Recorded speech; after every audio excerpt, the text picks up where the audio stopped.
Blessings, everyone, and welcome to this week's Pastor Speaks. And I am going to continue with our background theme of love. Why? Because this Monday, just gone, the 1st of July, was our 46th wedding anniversary. Now, you might be impressed with that, but not as impressed as I am. Because who would have thought it? 46 years of marriage, of living with the same person, and we're both still alive. Well, to celebrate that, I want to take a look back at something that I wrote in 2019. We had gone to the Symphony Hall to watch the Kingdom Choir singing. And one of the songs that they sung was All of Me Loves All of You by John Legend. I'd heard the song before, of course, but their rendition of it was so poignant, was so beautiful. And it made me really realize that when you love somebody, you cannot only love their good points. You have to love the whole person. All of me loves all of you. And when you think about it, that's how God loves us. He doesn't just love our good points, but he loves every single part of us. And somebody said, yeah, but he loves you too much to leave you like that. And that's true, because he wants us to grow and to become and add to ourselves in order to become more and more like him. So when I was leaving the Symphony Hall, the words of the song was just reverberating in my ear. I was thinking about it, and I was very moved by it. And for the first time, I saw that it was actually something that reflected Christ. So, let me remember what I was thinking at the time. The story was a poignant story of a young bridegroom, and he was assessing the grounds on which his future relationship would be laid. Saying when you're going into marriage, you need to assess. You need to assess who you are, who the person is, what your dreams and aspirations are, what you're hoping to build, etc., etc. And he saw his bride without the rose-tinted glasses, because, you know, when we fall in love, we tend to have these really crazy ideas that the person is perfect. Let me tell you that if the person was perfect, they wouldn't want you, and they would not be able to live with you. So none of us are perfect. That's why we need love. See, love makes up for the lack of perfection. So he knew that she could be a smart mouth, that she could lose her temper, that she could tell him to get out. But he was head over heels in love with this woman. He discovered that she was an enigma, refusing to be pinned down or put into a box of any kind. But this only added to the excitement of the pursuit and the allure of this woman. Her beautiful mind recreating a magical mystery tour as he explored the jungle of her mind. The jungle of her mind. His mind was blown away by her unknown qualities. But this was his new norm. And he realized if he wanted this woman in his life, he would have to accept all of her as she was. He did feel out of his depth, and he becomes amphibious as a result of this, able to live on land or live in the water, breathing in both elements. See, love challenges you to discover new ways of being. He loves every part of this woman, every fiber of his being longed for her. The rough, the smooth, the perfectly imperfect. And so the lovers commit their 100% to each other, knowing that even losing would be converted to wins in the arms of love.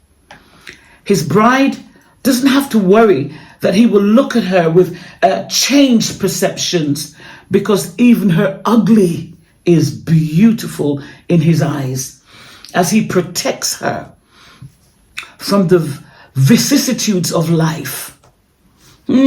I love that word, vicissitudes. Vicissitudes of life, the ups and downs, the ins and outs, the negatives, everything. And she becomes his greatest strength and his worst area of vulnerability.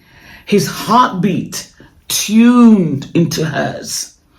His Achilles heel, his amusement, and his focused thoughts are all on this woman. His voice lifts with song, as he's not ashamed to let it be known her crazy is matched by his state of mind. The love is the greatest risk of all. That story just took me all over the place. And then I identified something so specific in this. As I thought about all of this, another bridegroom came into my mind.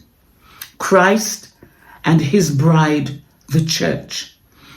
He doesn't love us because we are perfect, and he doesn't match himself to us, but he supersedes us by his redeeming love. He loves us with all that he is, readily giving up his life for us, his bride. In that moment of thinking about it, the song was transformed from being a love song between a man and a woman, and it took on the tender expression of Christ's perfect love for his church. So with the same tenderness that he loves us, we must love ourselves. And then we love one another. As I've said so many times before, if you do not love yourself, you cannot love anybody else. If you do not know yourself, you cannot know anybody else. And please remember that you will always attract what you are, not what you want. So whatever it is that you want, you have to become that. You have to be ready to make the changes, the adaptations, to be flexible in the face of love. Because love is not a pushover. Love is not something that is soft and weak, but love is strong. We discover in the scriptures that love is as strong as death. Yeah, that's why Jesus looked at the cross and he saw us. His love for us caused him to be nailed to the cross. And so I guess what I really wanted to say today was that if you are married, please renew your marriage wineskins. Don't allow yourself to become discombobulated, out of shape, and frustrated because your spouse is less than perfect. Please remember that marriage is a mutually beneficial society. And the reason why we get married at an altar is because the altar is a place of sacrifice. It's a place where something has to die. And in marriage, we have to die over and over again to ourselves in order that we can give life to our spouse, in order that our marriage can reflect the glory of God. Because, on the days when I felt like giving up, and yes, there were a few days like that, and I can't live with this person anymore, then I think about Jesus. I think about how much he loves us.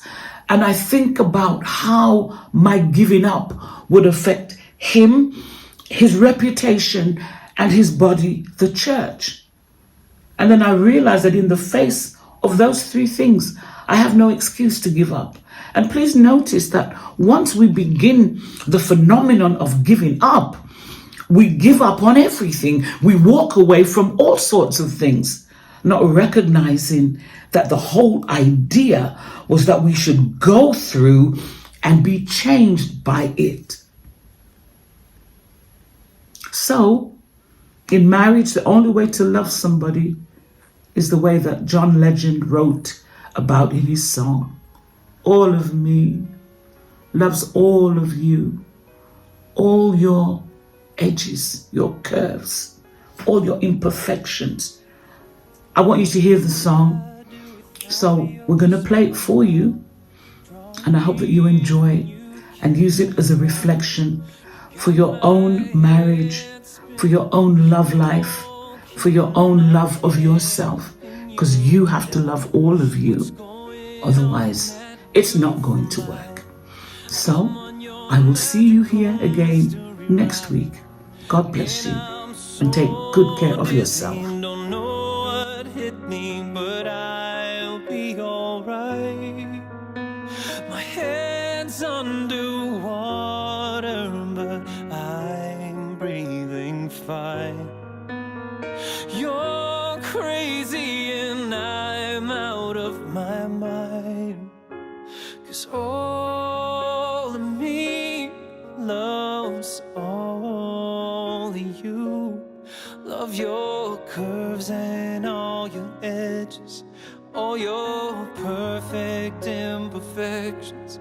Give your all to me. I give my all to you. You're my end and my beginning. Even when I lose and win, yes, I give you all of me, and you give me all of you. Oh. And how many times do I have to tell you, even when you're crying, you're beautiful too?